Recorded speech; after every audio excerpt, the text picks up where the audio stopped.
High court తీర్పుని సవాల్ చేస్తూ సుప్రీంకోర్టుకి వెళ్ళారు. ఏం జరుగుతుందనేది ఒక అంశమైతే ఇక్కడ కేటీఆర్ ఖచ్చితంగా తప్పు చేశారు అని చెప్పి కాంగ్రెస్ పార్టీతో పాటు ఏసీబీ ఆర్గ్యూ చేస్తోంది.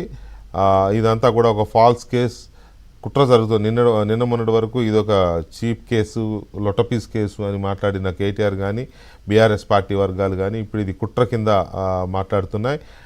అబద్ధాలు ఆడుతూ గవర్నమెంట్ కానీ కాంగ్రెస్ పార్టీ నాయకులు కానీ ఏసీబీ కానీ అబద్ధాలు ఆడుతూ ఇరికించాలని చూస్తున్నారు అనేది ఇప్పుడు తాజాగా బీఆర్ఎస్ అండ్ కేటీఆర్ ఆర్గ్యుమెంట్స్గా ఉన్నాయి. దీని మీద చర్చలో మనతో పాల్గొంటున్నారు పోరెడ్డి కిషోర్ రెడ్డి గారు, భారతీయ జనతా పార్టీ తెలంగాణ అధికార ప్రతినిధి, అండ్ బల్మూరు వెంకట్ గారు, కాంగ్రెస్ పార్టీ నాయకులు, శాసన మండలి సభ్యులు బల్మూరు వెంకట్ గారు, అండ్ రావుల శ్రీధర్ రెడ్డి గారు, బీఆర్ఎస్ సీనియర్ నాయకులు మనతో చర్చలో ఉన్నారు. ముందుగా శ్రీధర్ రెడ్డి గారు, ఈ పరిస్థితిని ఊహించారా? హైకోర్టులో క్వాష్ పిటిషన్ని కొట్టేస్తారు, ఇలాంటి సిచ్యువేషన్ ఒకటి వస్తుంది అని ఎక్స్పెక్ట్ చేస్తారు? ఎందుకంటే నేను ఎందుకు కోర్టులో ఏముంది మీరు ఎలా ఎక్స్పెక్ట్ చేస్తారు మీరు అనొచ్చు, కానీ దీని మీద చాలా లైటర్ వీన్లో కామెంట్స్ చేసి ఉన్నారు పార్టీ నాయకులు కానీ కేటీఆర్ గారు కానీ. ఇది చాలా వీక్ కేసు, ఇదంతా ఒక తప్పుడు కేసు, తెలంగాణ స్లాంగ్లో చెప్పంటే లొటకీస్ కేసు అని కూడా అన్న సందర్భం కదా. సో అందువల్ల ఇలాంటిది ఎక్స్పెక్ట్ చేశారా?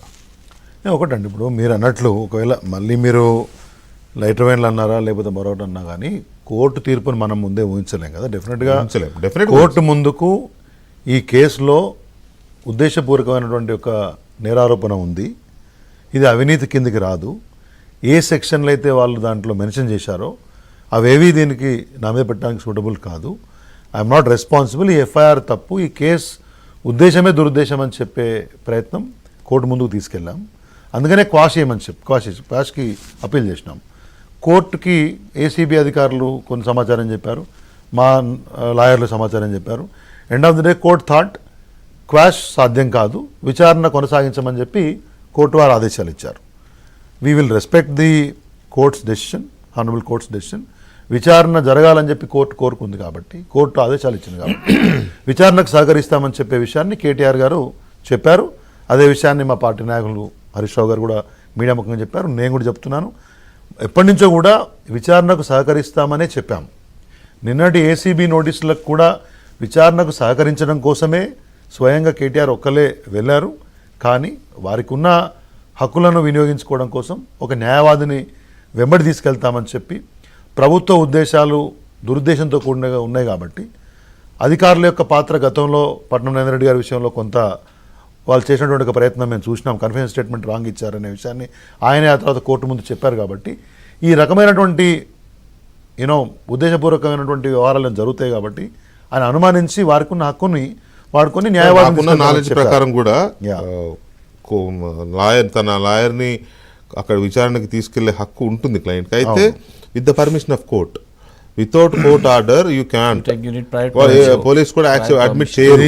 ఇది ఎందుకంటే నేను కూడా అటెండ్ అయ్యాను కాబట్టి లెట్ ఇట్ గెట్ డిబేటెడ్. నేను ఏమంటున్నా, మామూలుగా కస్టడీలోకి తీసుకున్నప్పుడు రకరకాలుగా ఉంటాయి, కానీ ఏసీబీ ఇచ్చిన నోటీసులు ఎక్కడ కూడా లాయర్ షుడ్ నాట్ అకంపెనీ అని కానీ సాధారణంగా తెలుసుకుంటే ఒక లాయర్ని మీరు ఒక 41A నోటీస్ ఇచ్చినా మనం పోలీస్ స్టేషన్కి వెళ్ళి సమాధానం చెప్పాల్సి వచ్చినప్పుడు లాయర్ కెన్ అకంపెనీ యూ, ఒక లాయర్ మీ వెంబడి రావచ్చును, ఎస్ రావచ్చును, ఐ నో ఇట్. తర్వాత లేదు అంటే మీరు మీరు అంటే మనం క్లాస్ చెప్పేదేనండి, లీగల్ గా 41A కావచ్చు లేకపోతే 61 కావచ్చు, వాట్ ఎవర్, మిమ్మల్ని పోలీస్ కానీ ఎనీ ఇన్వెస్టిగేషన్ ఏజెన్సీ ఏసీబీ కావచ్చు ఇంకోటి కావచ్చు ఒకవేళ మిమ్మల్ని పిలిస్తే మీరు you have to approach the court to permit your advocate. To the best of my knowledge ఒకటేంటంటే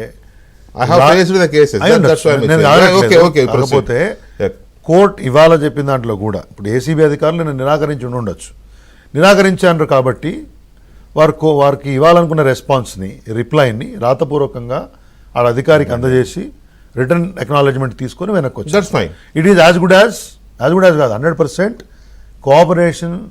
cooperating the investigating agency. There is no violation. ఇవాళ ఇంకో విషయం కూడా చెప్పాం, ఏమని, మీకు ఆల్రెడీ క్వాష్ పిటిషన్ విషయంలో వాదనలు విన్న తర్వాత తీర్పు రిజర్వ్ అయి ఉంది కాబట్టి ఇంత త్వరగా అంటే విచారణకు సహకరించాలని కోర్టు చెప్పింది లేదా విచారణకు పిలవకూడదని ఏం లేదనే వాస్తవం. కానీ తీర్పు రిజర్వ్ ఉన్నప్పుడు దే కుడ్ హ్యావ్ వెయిటెడ్. ఆ పని వాళ్ళు చేయలేదు.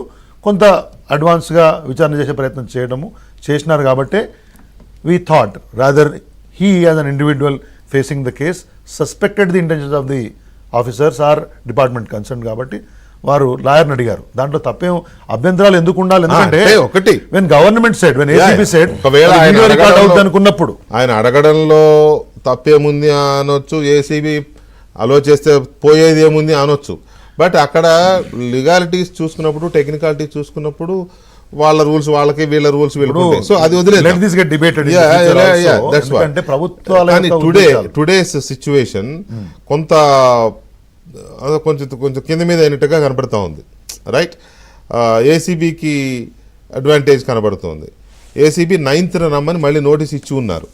9th వరకు ఆగుతారా లేకపోతే ఈ లోపు అరెస్ట్ చేస్తారా అనే ఒక డౌట్, నేను భయం అనట్లేదు, అనుమానం, ఒక డౌట్ మీ వైపు నుంచి వ్యక్తం అవుతుంది. నేను ఏమంటున్నా అంటే why are you suspecting like that? ఇప్పుడు ఏసీబీకి once the quash petition is dismissed, ACB వాళ్ళకు ఉండే అధికారాలు వాళ్ళు ఎట్లా వినియోగించుకుంటారు అనేది విచారణ చేసిన తర్వాత అరెస్ట్ చేసుకుంటారా లేకపోతే అరెస్ట్ చేయరా, విచారణ మాత్రమే నడిపిస్తారా?